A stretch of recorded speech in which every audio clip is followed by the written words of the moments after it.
Students, हमने अगला जो टॉपिक पढ़ना है उसमें हमने देखना है कि आरएनए कैसे बनता है और फिर उसके बाद हम देखेंगे कि प्रोटीन कैसे बनती है। उससे पहले अब हम आरएनए के बारे में जांच लेते हैं कि आरएनए क्या चीज़ है। तो आरएनए जो है ये दूसरी तरह का न्यूक्लिक एसिड है जो हमारे जिस्म में पाया जाता है। और ये न्यूक्लिक एसिड जो है आगे से 3 तरह का है। इसमें इन 3 किस्मों की अलग अलग काम है, अलग अलग इम्पोर्टेंस है। पहले को हम कहते हैं राइबोसोमल आरएनए। ये क्योंकि इसको राइबोसोमल आरएनए इसलिए कहते हैं क्योंकि ये राइबोसोम के साथ अटैच्ड होता है। दूसरे का नाम है मैसेंजर आरएनए, जैसे कि हमने अभी बात की सेंट्रल डॉग्मा ऑफ लाइफ में कि मैसेंजर आरएनए वो आरएनए है जो कि मैसेज लेकर जाता है। इसके अलावा ट्रांसफ़र आरएनए एक तीसरी किस्म है आरएनए की। ये वो आरएनए है जो कि अमाइनो एसिड्स को ट्रांसफ़र करता है जहाँ पर प्रोटीन सिंथेसिस हो रही होती है। तो तीनों किस्म के अमाइनो एसिड जो हैं वो बड़े ही इंपॉर्टेंट हैं। अब हम इन तीनों अमाइनो एसिड को अलग अलग देखते हैं इन डिटेल। तो ये आप देख रहे हैं ये ट्रांसफ़र आरएनए है जो कि अमाइनो एसिड को पिक करता है और साइट ऑफ ट्रांसलेशन पर लेकर आता है। तो इसमें आप देख सकते हैं कि हाइड्रोक्सिल ग्रुप सबसे ऊपर लगा हुआ है, ये 3 प्राइम कार्बन पे है। दूसरी तरफ ऑब्वियसली 5 प्राइम कार्बन है। याद रखें आरएनए सिंगल स्ट्रैंडेड जो कंपाउंड है वो है न्यूक्लिक एसिड की किस्म में, और डीएनए जो है वो डबल स्ट्रैंडेड जो है वो स्ट्रक्चर है। तो यहाँ पर आपको बेसिस जो है नज़र आ रही हैं। 3 प्राइम कार्बन के ठीक नीचे जो बेस लगी हुई हैं वो ACC एडिनिन साइटोसिन और साइटोसिन लगी हुई है। 5 प्राइम कार्बन के नीचे जो पहली बेस लगी हुई है वो गवानीन लगी हुई है। अब इसमें जगह जगह लूप बने हुए हैं जिसकी वजह से स्ट्रैंड के दरम्यान में वीक अट्रैक्शन शो हो जाती है। वैसे ये सिंगल स्ट्रैंडेड होता है। तो इसमें आपको 3 बड़े लूप नज़र आ रहे हैं। ये जो पर्पल कलर की तरफ इन्होंने लूप आपको दिखाया हुआ है ये राइबोसोम की रिकॉग्निशन साइट है। और इसके ठीक नीचे की तरफ एंटीकोडॉन है। एंटीकोडॉन 3 बेसिस की एक एग्रीगेशन होती है जो कि एक अमाइनो एसिड को पिक कर लाने में मददगार साबित होती है। कैसे, इसको हम अगले टॉपिक में इंशाल्लाह ताला देखेंगे। इस तरह आप देख सकते हैं कि अमाइनो एसिड यहाँ टिप पर इसके अटैच होता है। उन्होंने ये टिप जो है वहाँ पर शो भी की है आपको। और उसके बाद आप देख सकते हैं कि एंटीकोडॉन वाली जो साइट है वो नीचे है। तो ये ट्रांसफ़र आरएनए को अगर 2 मुख्तलिफ तरीक़ों से 2 डायमेंशनल और 3 डायमेंशनल स्ट्रक्चर जो है वो देखें तो वो आपको कुछ इस तरह का नज़र आता है। अब हम इनकी डिटेल्स देख लेते हैं जी। तो वो आरएनए जो कि राइबोसोम्स के साथ अटैच होता है उसे राइबोसोमल आरएनए कहते हैं। ट्रांसलेशन के अमल के दौरान राइबोसोमल आरएनए वो साइट प्रोवाइड करता है जहाँ पॉलीपेप्टाइड चेन जो है उन्होंने आपस में असेंबल होना होता है। जब वो असेंबल होंगी तो प्रोटीन का स्ट्रक्चर जो है वो मुकम्मल हो जाएगा। In addition to ribosomal RNA there are 2 other major classes of RNA, transfer RNA and messenger RNA. Messenger RNA की हमने बात अभी की कि जनाब ये वो आरएनए है जो कि ट्रांसक्रिप्शन में सिंथेसाइज हो रहा है और ये एक्चुअली एग्जैक्ट कोड लेकर जा रहा है, मैसेज लेकर जा रहा है ट्रांसलेशन के अमल के लिए। ट्रांसफ़र आरएनए अमाइनो एसिड को पिक करता है at the site of translation जहाँ पर बाइंडिंग होनी होती है पॉलीपेप्टाइड चेन पर राइबोसोम्स की अमाइनो एसिड्स की पॉलीपेप्टाइड चेन में। तो ये एग्जैक्ट सही अमाइनो एसिड को लेकर आता है। Human cells contain about 45 different kinds of transfer RNA molecule. ये पेपर में अक्सर सवाल आ जाता है कि कितनी तरह के अलग जो ट्रांसफ़र आरएनए वो ह्यूमन बॉडी में पाए जाते हैं। तो आपने इसका जवाब देना है कि 45 डिफरेंट काइंड्स हैं। सो मैसेंजर आरएनए लॉन्ग स्ट्रैंड्स होते हैं और ये जो है ट्रांसक्राइब करते हैं डीएनए के मैसेज को और हत्ता कि प्रोटीन जो है वो सिंथेसाइज हो जाती है।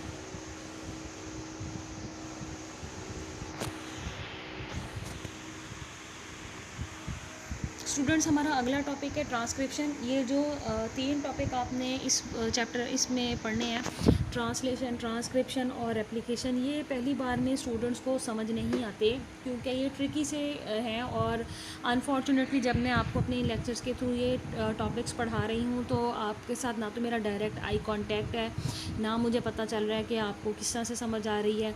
और मेरे पास मैं इस वक्त बोर्ड पर भी आपको अलग अलग मुख्तलिफ इंटरनेट से डायग्राम्स लाकर बनाकर नहीं दिखा पा रही हूँ। लेकिन आपको इसको अच्छे तरीके से जैसे जैसे मेरे सारे लेक्चर सीक्वेंस में देखेंगे, सुनेंगे तो आपको ऐसा ऐसा कॉन्सेप्ट बैठना शुरू हो जाएगा। जब दूसरी तीसरी बार सुनेंगे तो आपको ये चीज़ें क्लियर हो जाएंगी। इसीलिए मैं आपको टेक्स्ट भी अलहदा से पढ़ा रही हूँ और आपको साथ साथ डायग्राम्स भी बड़ी करके एनलार्ज करके दिखा रही हूँ क्योंकि जो कुछ डायग्राम में होता है वो टेक्स्ट में लिखा होता है। तो डायग्राम्स के ऊपर मेरा स्पेशल फोकस है कि प्लीज़ डायग्राम को बड़े ध्यान से कीजिएगा और उनकी प्रैक्टिस कीजिएगा। अब मैं टॉपिक पर आती हूँ ट्रांसक्रिप्शन। ट्रांसक्रिप्शन हमने जैसे पहले ही बात की, it is a process during which messenger RNA is copied, messenger RNA synthesized with the help of DNA. अभी आप देख सकते हैं कि डीएनए पर्पल कलर में आपको डबल स्ट्रैंडेड हेलिकल स्ट्रक्चर दिखाया गया है। डीएनए का एक तरफ आप देख रहे हैं 5 प्राइम और 3 प्राइम एंड है, उसके एग्जैक्टली दूसरी तरफ 3 प्राइम और 5 प्राइम एंड है। दोनों तरफ से आप देख सकते हैं कि डीएनए जो है वो अपना डबल हेलिकल स्ट्रक्चर जो है उसने अपनी साख्त रखी हुई है, लेकिन दरमियान से डीएनए का जो एक स्टैंड है वो खुल जाता है। यहाँ पर खुलने के बाद हम कहते हैं कि ये बबल उसकी अपीयरेंस बन गई है। अब एक स्टैंड जो कि सामने वाला स्टैंड है उसको कोडिंग स्टैंड कहते हैं, और उसके सामने जो दूसरा स्टैंड है जहाँ पर मैसेंजर आरएनए की कॉपी सिंथेसाइज हो रही है उसको हम कहते हैं जब यहाँ पर मैसेंजर आरएनए शुरू हो जाता है तो आरएनए डीएनए हाइब्रिड हेलिक्स कहते हैं। वैसे इसको नॉन कोडिंग जो स्ट्रैंड है वो कहते हैं। अब इसमें आप देख सकते हैं कि जहाँ पर ए होगा सामने वाले स्ट्रैंड में टी होगा, तो टी के मुकाबले में मैसेंजर आरएनए पे क्योंकि थायमिन नहीं लगती तो उसमें यू लगेगी। इसी तरह अगर सी है तो डीएनए के स्ट्रैंड में सी है तो सामने जी होगा, उस जी के मुकाबले में जो मैसेंजर आरएनए पे कॉम्प्लीमेंट्री सी लगेगा। इस तरह से जो अमाइनो एसिड्स हैं वो सिंथेसाइज होते हैं और डायरेक्शन जो होती है हमेशा वो 5 प्राइम से 3 प्राइम की तरफ डायरेक्शन होती है। तो डायरेक्शन रेप्लिकेशन की भी यही थी 5 प्राइम टू 3 प्राइम, और जो रेप्लिकेशन के बाद जो हम ट्रांसक्रिप्शन पढ़ें उसमें भी आप देख सकते हैं कि जो डायरेक्शन है वो ये है। So the process in which RNA copy of DNA sequence is synthesized with the help of various enzymes, it is decoded, is known as transcription. For this process there are various enzymes present. These enzymes are known as RNA polymerases which catalyze the reaction. So जो DNA का जो strand खुल जाता है उसको template strand कहते हैं या एंटीसेंस स्ट्रैंड कहते हैं, और उसके ऑपोजिट जो स्ट्रैंड होते हैं उसको कोडिंग स्ट्रैंड कहते हैं या सेंस स्ट्रैंड कहते हैं। इस तरह से आरएनए पॉलीमरेज आकर लग जाता है, वो डीएनए के स्ट्रैंड को खोल देता है और मैसेंजर आरएनए की सिंथेसिस शुरू कर देता है। उसमें जो अमाइनो एसिड्स होते हैं उनको आके उसमें जो बेसिस होती है न्यूक्लियोटाइड्स होते हैं उसको जिस तरतीब से लगाना होता है कॉम्प्लीमेंट्री स्ट्रैंड डीएनए के अकॉर्डिंग उसको 5 प्राइम टू 3 प्राइम डायरेक्शन की तरफ लेकर चलता चला जाता है, हत्ता कि मखसूस लेंथ में डीएनए का जो सारा स्ट्रैंड है वो डिकोड होकर मैसेंजर आरएनए की शक्ल में हमारे सामने आ जाता है। और इस तरह से तीनों टाइप्स जो हैं वो सिंथेसाइज हो जाती हैं, राइबोसोमल आरएनए हो, मैसेंजर आरएनए और ट्रांसफर आरएनए हो। So, on the other hand, there are 3 types of RNA polymerases in eukaryotes, namely RNA polymerase 1। जैसे मैंने आपको बताया था कि DNA polymerase जो है वो एंजाइम्स का एक ग्रुप है और उनकी आगे कई सारी किस्में हैं, तो उनको हमने 1 2 3 करके रोमन में नाम दिए हुए हैं। इसी तरह RNA polymerases भी एक बड़ा ग्रुप है एंजाइम्स का, और इनके भी आगे से कई सारी टाइप्स हैं। हर मखसूस टाइप रिक्वायर्ड होती है प्रोसेस को कंप्लीट करने के लिए, और ये जो पॉलीमरेजेस हैं इनको भी हमने 1 2 3 रोमन में नाम दिए हुए हैं ताकि इनको अलग अलग पहचान दी जा सके। सो ट्रांसक्रिप्शन तब स्टार्ट होती है जब आरएनए बाइंडिंग साइट पर आकर लग जाता है। बाइंडिंग साइट वो जगह है जहाँ पर आकर ये डीएनए के साथ अटैच हो जाता है, और इसको प्रोमोटर भी कहते हैं डीएनए के टेम्पलेट स्ट्रैंड पे। जो हमारे प्रोकैरियोट्स हैं जैसे कि बैक्टीरिया हमारे प्रोकैरियोट्स हैं ये भी ट्रांसक्रिप्शन करते हैं। याद रखें कि बैक्टीरिया भी रेप्लिकेशन करते हैं, ट्रांसक्रिप्शन करते हैं, और बाकी के यूकैरियोट्स भी। जो बैक्टीरिया है वो प्रोकैरियोट्स हैं, उनके न्यूक्लियस के बाहर मेम्ब्रेन नहीं है। तो प्रोकैरियोट्स हो या यूकैरियोट्स हो, अल्लाह ताला ने कुदरती तौर पर ट्रांसक्रिप्शन का मैकेनिज़्म, ट्रांसलेशन का मैकेनिज़्म और इनमें रेप्लिकेशन का मैकेनिज़्म तो रख छोड़ा है, लेकिन क्योंकि ये ज़्यादा तरीन ऑर्गेनिज्म है यूकैरियोट्स के मुकाबले में, तो इनकी कुछ स्टेजेस कुछ चीज़ें जो हैं वो यूकैरियोट्स से फ़र्क होती हैं। बेसिक पैटर्न जो होता है वो सेम होता है।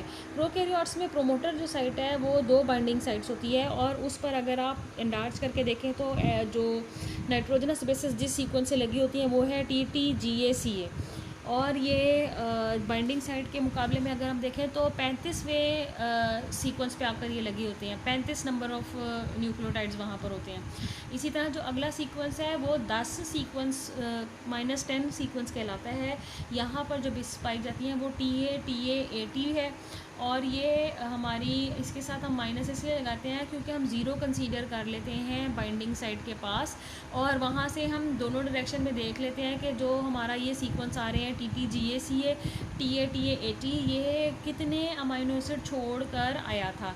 सो they have the affinity for RNA polymerases. इनमें अफिनिटी से हमारी मुराद ये है कि RNA पॉलीमरेज इन सीक्वेंसेस को जज कर लेता है और फिर वो आकर बाइंड कर जाता है DNA पर, जिसके बाद वो रिएक्शन को कैटलाइज करने के काबिल हो जाता है। यूकैरियोट्स में क्योंकि DNA स्ट्रैंड बहुत लंबे लंबे होते हैं तो उन पर बाइंडिंग साइट के कंपैरिजन में ये जो बाइंडिंग साइट्स होती हैं जिनको RNA पॉलीमरेज जज करता है और फिर आकर बाइंडिंग करता है रिस्पेक्टिवली, ये कहलाती है -75 एंड -25 साइट्स। तो पेपर में आपसे इन साइट्स के बारे में 2 नंबर का सवाल पूछा जाता है कि what are the binding sites of prokaryotes and eukaryotes in case of transcription.